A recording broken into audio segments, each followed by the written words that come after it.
Yes, did you know that only 9% of horses whose name starts with the letter Q actually win a race, Neil Evans? 70% of horses starting with the letter X do. And I found that out on the new stats page, puntersparadise.com.au/stats. Well, I tell you what, Russ, if I'm up there trying to work out a race and I get down to the fact, well, I'm going to back, I think the horse with the Q can win this. Queen. That'll do me. Queenie. That'll do me. We'll get You're the slap of the day We'll now. get some more Rigidid stats very, very shortly. Jeez, I'm getting Jockeys under the and desk. trainers and all that sort of stuff. Here we go. Mate, there's a million of them. Nick Quinn, welcome along. Hello, Quinny. Hello, Neil. How are you? Good, Rap mate. or slap time, Quinny? What have you got for us? I've got a rap for the Moonee Valley Racing Club, more specifically the track staff. Moonee Valley's probably the most maligned race club in the country. Every time there's a bit of a leader bias, every punter squeals their head off, but it was sensational on Saturday. Every horse had its chance, and I couldn't have been happier with the way the track played. Yeah, every horse did have their chance, and the first race we're going to look at is the Dato Ten Chin Nyam, as Richie loves to call it. 2 N's and an M. Happy trails into the Cox Plate.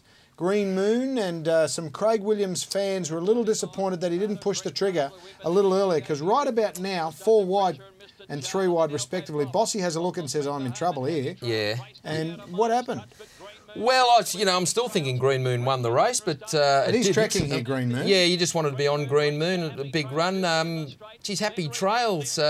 Quinny, 750, they backed it in. It's an improved horse, isn't it? Getting over ground, and don't know about a Cox Plate, though.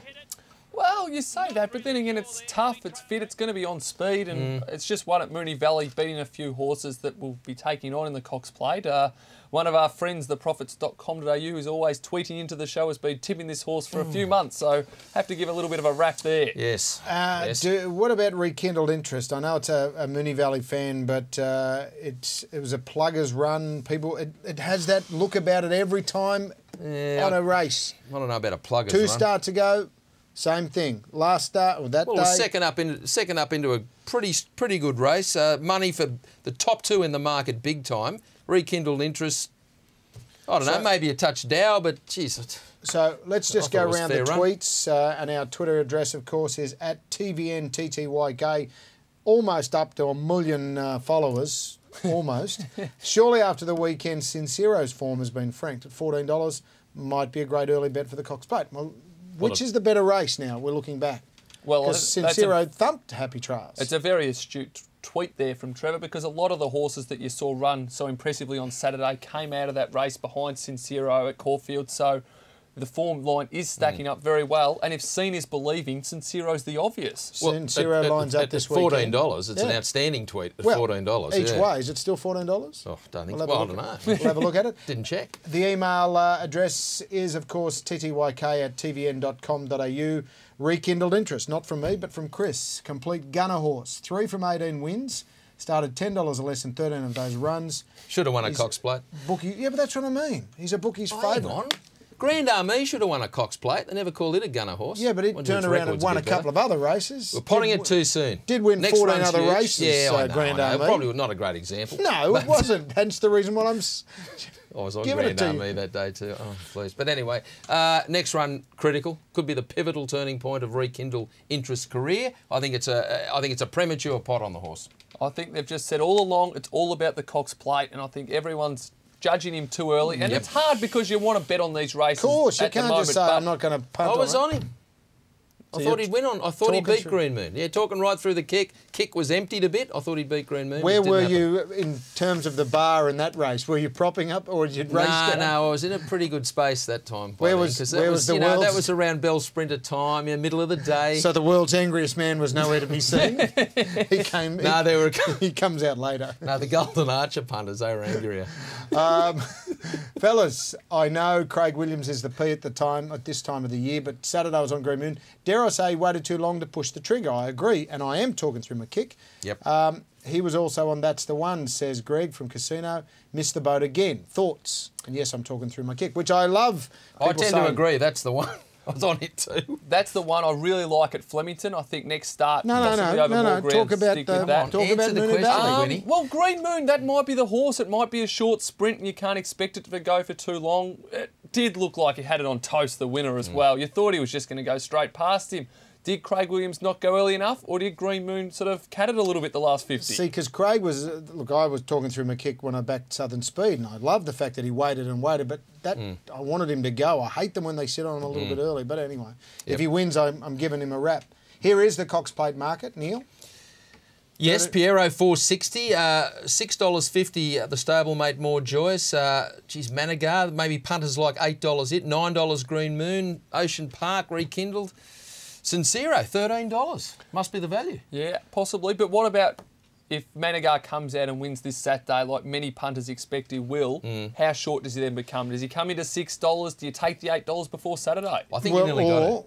I think you got to have something. The Caulfield Cup, you got Green Moon $13. You got him $9 in the Cox Plate, and he's probably $20 in the. He's not going to run in all three. He's not going to go. What's the Caulfield grand Cup, final Cox Green Plate. Moon? Well, exactly. Are we talking Cups or Cox Plate? I'd be very, very surprised if Green Moon ran in the Caulfield Cup. Cox Plate? I'd say so, yes. Yeah. Geez, it could be a magnificent tie, not that you've done. Obviously not. Who did that? No, I did it because he can't. This could be a cracking Cox Plate. Well, if it turns out this way. I tell you what will be a cracking question is who's going to be the best sprinter come the end of the spring. And David Gately on Get On last week declared Bell Sprinter as the best sprinter in the world. I heard Gators say that.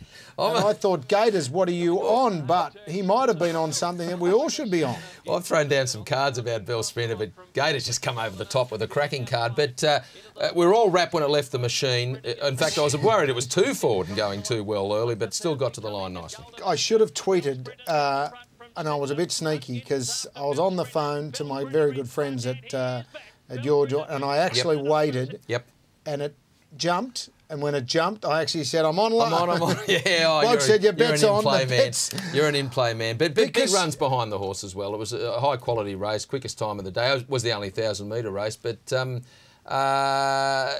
you know, it's interesting, Quinny, because when he resumed, of course, at Caulfield, I was a little bit worried he was too forward because when he resumed at Caulfield, he sat back and just exploded down the middle and won over 1,000. You remember that race. So, but he still had to do it at both ends in a high-pressure race. I think you hit the nail on the head when you made Jason Warren. You gave him a pump-up for the amazing training job he's done with this horse because from all reports, he's a complete nightmare. So they've tried just about everything, but the way he settled, and that was the most impressive thing. If he can jump and take a good position, it's going to be very hard to see anyone beating him. But I love him when he comes from behind. I think he's got more of a burst. It's more exciting. I think he's better. Of course it's more exciting. But that's not necessarily going to win races. How many times do you see those horses, and you saw it in the Oakley Plate when he was, you know, unlucky the entire race.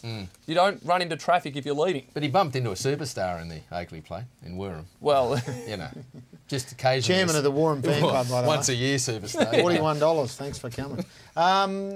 Before we go to a break, our major sponsor, of course, or one of them, is grandsyndicates.com.au. All shares are just $1,000. And well done to the people who jumped on the syndications bandwagon last week with Grand and paid out $1,000 and got themselves a share in a Hidden Dragon perfected 2-year-old filly. $6 a day training bills, exclusive, no extra bills, unless, of course, you make the Melbourne Cup and then you've got to pay an entry fee, which you don't mind doing. Well, I think this is going to be popular. There's a few rolled in already. You can pull out whenever you want to, no questions asked. And that's what the big thing is. A lot of blokes, you know, they say, yeah, and then they get caught up in it. But go to the website, grandsyndicates.com.au.